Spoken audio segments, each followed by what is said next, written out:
Alhamdulillah tadi semuanya lancar, berjalan dengan lancar. Ini juga masih meriksa satu saksi lagi. Habis itu ya tinggal tunggu kelanjutan dari Polres Jakarta Selatan. Ini genderang perang sudah ditabuh sama Nikita. Ikutin saja. Ikutin saja ini mainnya. Ini tidak main-main. Pasal ini kita lapis-lapis untuk melindungi seorang anak yang berumur 16 tahun. Ingat, pada saat kejadian umurnya baru 16 tahun, sekarang mau 17 tahun. Itu adalah anak yang harus mendapatkan perlindungan dari orang tuanya. Kalau secara hukum bisa ada 2 laporan lagi. Yang jelas satu laporan terkait perlindungan anak. Satu lagi terkait undang-undang ITE, tapi kami belum laporkan.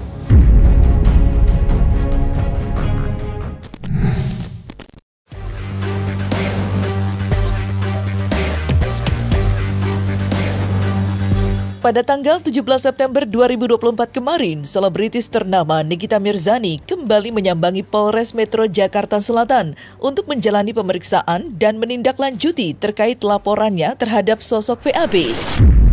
Di mana sosok yang disebut-sebut merupakan kekasih Loli itu diduga telah melakukan tindak pidana yang sangat serius.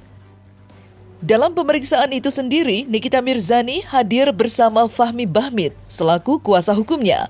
Dan menariknya, ketika ditemui pasca menyelesaikan pemeriksaan, Nikita memberikan sebuah bocoran jika laporan ini bukanlah akhir dari gerakannya menjebloskan VAB ke dalam bui. Pasalnya, pihak Nikita tengah menyiapkan amunisi-amunisi lain yang jika terbukti benar berpotensi besar menambah panjang deretan hukum bagi VAB. Lantas, benarkah Nikita telah menabuh genderang perang kepada sosok berinisial VAB itu? Serta bagaimanakah pula penjelasan Nikita Mirzani pasca menjalani pemeriksaan? Alhamdulillah tadi semuanya lancar, berjalan dengan lancar. Ini juga masih meriksa satu saksi lagi. Habis itu ya tinggal tunggu kelanjutan dari Polres Jakarta Selatan. Dalam persoalan ini kita nggak masuk kepada persoalan-persoalan di luar hukum ya. Jadi yang jelas setelah kami pelajari ini ada dugaan tindak pidana kejahatan. Artinya tindak pidana kejahatan yang diatur dalam Undang-Undang Perlindungan Anak dengan ancaman hukumnya minimal 5 tahun dan maksimal 15 tahun. Ada lagi Undang-Undang Kesehatan, ada lagi KUH pidana dan itu ancamannya di atas 4 tahun. Jadi kami tidak masuk kepada persoalan-persoalan lagi. Dia mau cerita apa saja silakan. Yang jelas hukum itu tegak lurus. Tidak akan bisa lari kemana-mana. Saya kejar kamu di mana saja. Itu saja yang harus tahu. Ya baik, hari ini untuk NM datang ke Polres Jakarta Selatan untuk memberikan keterangan. Ya sekarang juga masih dimintain keterangan oleh penyidik. Kenapa nggak dari dulu? Dengan apa yang saya tahu ya kayak gitu, karena dari pihak kami sudah mengajukan untuk kekeluargaan, untuk bertemu ataupun menghubungi, tapi mentah-mentah ditolak kayak gitu, ataupun dibales tapi tidak ada bentuk untuk dianya membuat ini menjadi lebih serius lagi, sehingga jadi ya ngambang aja ya udah digerakin, bahkan terkesannya menantang. Depannya bakal mau digimanain? Ya gimana ya, masukin ke penjara aja. Biar ada efek jerak, biar jadi pelajaran untuk anak-anak muda di luar sana juga. Kalau masih muda ya sesuai sama umurnya aja, lakukan sesuai sama umurnya gitu kan. Ya umur segitu lagi lucu-lucunya ya, kalau pengen tahu pergaulan ya cukup tahu pergaulan aja, tapi jangan sampai kebablasan. Pasti dipanggil, siapapun yang terlibat pasti dipanggil oleh polisi. Siapapun yang terlibat pasti akan berurusan dengan kita. Ini genderang perang sudah ditabuh sama Nikita. Ikutin saja. Ikutin saja ini mainnya. Ini tidak main-main. Pasal ini kita lapis-lapis untuk melindungi seorang anak yang berumur 16 tahun. Ingat, pada saat kejadian umurnya baru 16 tahun, sekarang mau 17 tahun. Itu adalah anak yang harus mendapatkan perlindungan dari orang tuanya. Jadi jika memang itu kan ada pelapor, kemudian korban, terus yang diduga melakukan, pasti kita panggil, itu jelas. Karena untuk melengkapi administrasi penyidikan kita. Kalau secara hukum bisa ada 2 laporan lagi. Yang jelas satu laporan terkait perlindungan anak. Satu lagi terkait undang-undang ITE, tapi kami belum laporkan. Ada laporan tersendiri lagi, beda lagi.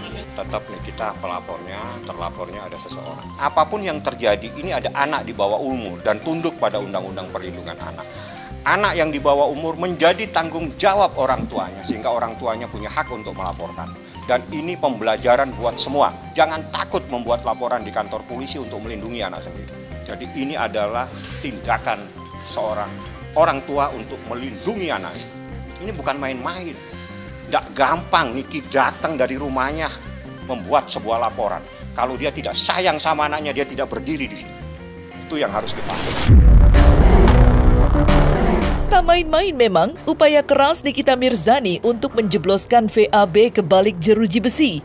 Pasalnya, dalam pemeriksaan kemarin, Nikita Mirzani tidak hanya membawa setumpuk bukti, tetapi juga menghadirkan 4 orang saksi. Di mana salah satunya rela terbang langsung dari luar negeri, tepatnya dari Inggris, guna memberikan kesaksian yang mampu menguatkan laporan Niki. Berdasarkan penjelasan Fahmi Bahmid selaku kuasa hukum Nikita, saksi yang ia hadirkan dari luar negeri itu tahu benar tentang dugaan-dugaan perlakuan tidak baik dari VAB terhadap Loli, putri Nikita Mirzani. Lantas, mungkinkah saksi tersebut memang mengenal dekat Loli dan sosok VAB? Serta bagaimanakah pula Fahmi Bahmid menanggapi aksi sang saksi yang rela terbang dari luar negeri? Yang jelas saksi kita bawa dari luar negeri. Dan itu datang sendiri atas keinginannya dia sendiri. Dari luar negeri yang saya tahu satu. Yang lainnya dalam negeri tapi mau ke luar negeri. Yang jelas dia yang banyak tahu, dia juga yang menyampaikan bahwa ada ancaman-ancaman terhadap anaknya Niki. Seperti apa ancamannya, seperti apa kalimat-kalimatnya, dan apa akibatnya. Kita tunggu hasil pemeriksaan, karena tidak etis kalau saya sampaikan sekarang. Kalau saksi kita bawa memang saksi yang tahu persis persoalan, bahkan persoalan yang merupakan tindak kejahatan. Jadi saya katakan bahwa ini bukan persoalan percintaan, ini persoalan kejahatan yang dilakukan oleh seseorang terhadap anak di bawah umur. Titik. Dengan ancaman hukumannya 5 tahun dan 15 tahun maksimal. Dibawa oleh NM. Jadi NM juga membawa 3 saksi atau 4 saksi itu ya sekalian dibawa ke Polres untuk menguatkan laporan yang dilaporkan oleh NM. Jadi jika memang itu kan ada pelapor, kemudian korban, terus yang diduga melakukan pasti kita panggil, itu jelas. Karena untuk melengkapi administrasi penyidikan kita. Tadi 15 pertanyaan aku.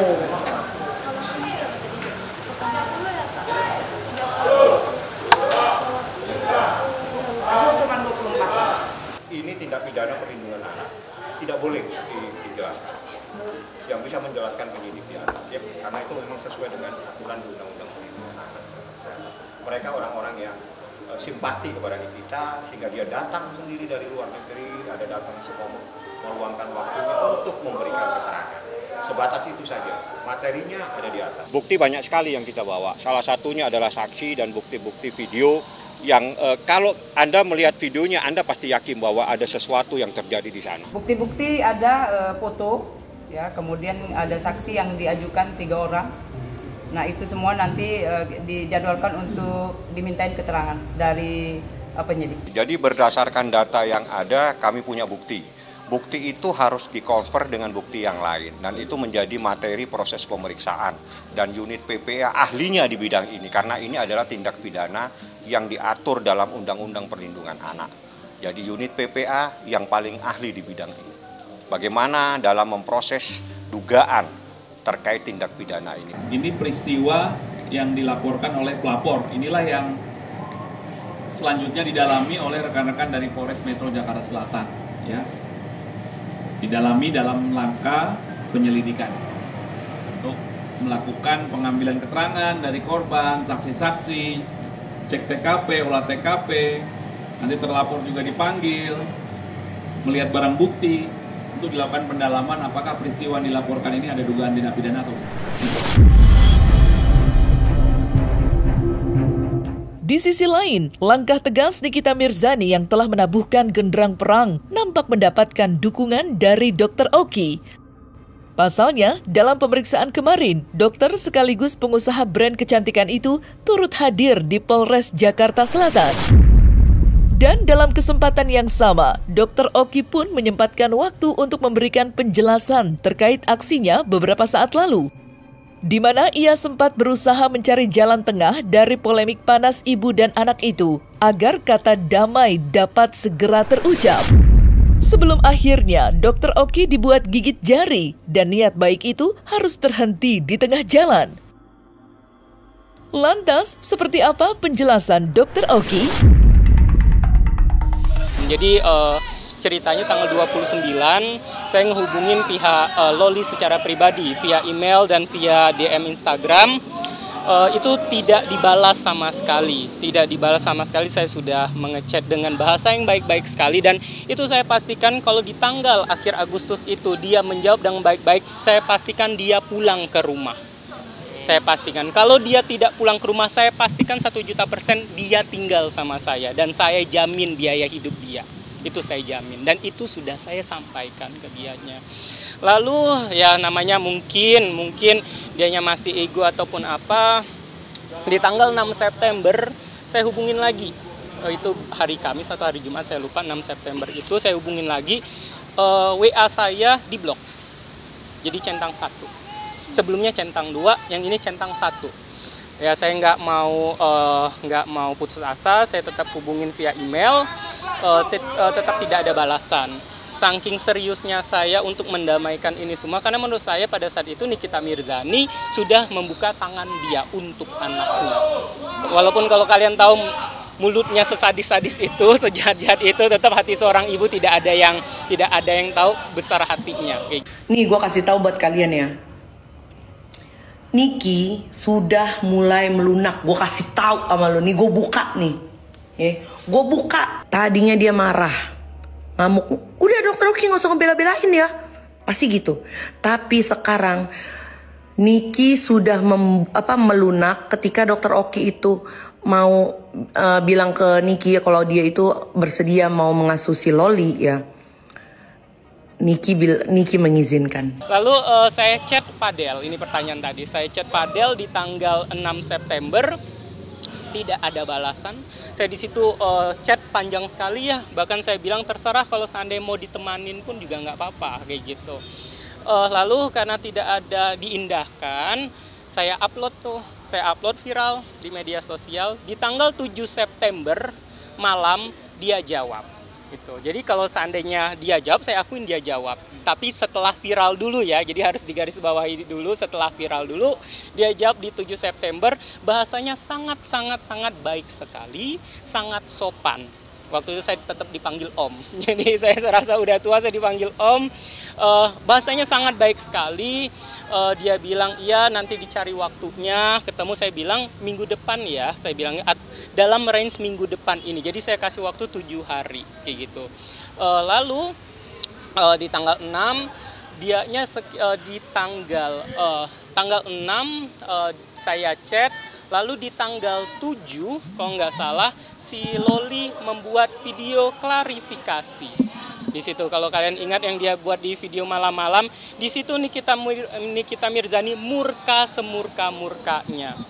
Setidaknya kalau seandainya Loli kemarin itu diam saja, setidaknya mungkin Nikita Mirzani masih membuka tangannya. Saya jamin itu 1.000.000%. Tanya kok saya ikut di sini. Pertama saya nggak mau ikut-ikutan. Selama 1 tahun saya tahu kejadian ini. Bahkan waktu yang Loli bertengkar, waktu dia baru sampai di UK, saya tahu sekali. Ketika itu saya lagi sama Nikita Mirzani, lagi di luar kota.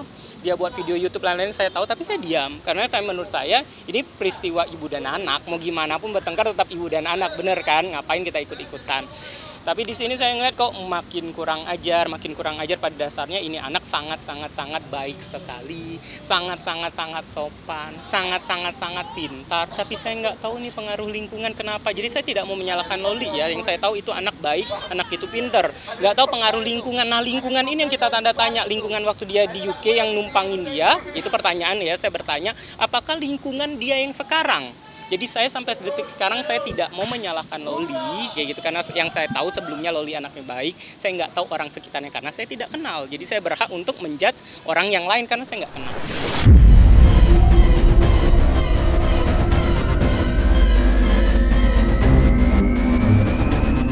Nah, selesai sudah Cumi Lovers. Saksikan terus Cumi Camp In Depth, kabar lengkap, mendalam, dan akurat dari narasumber terpercaya.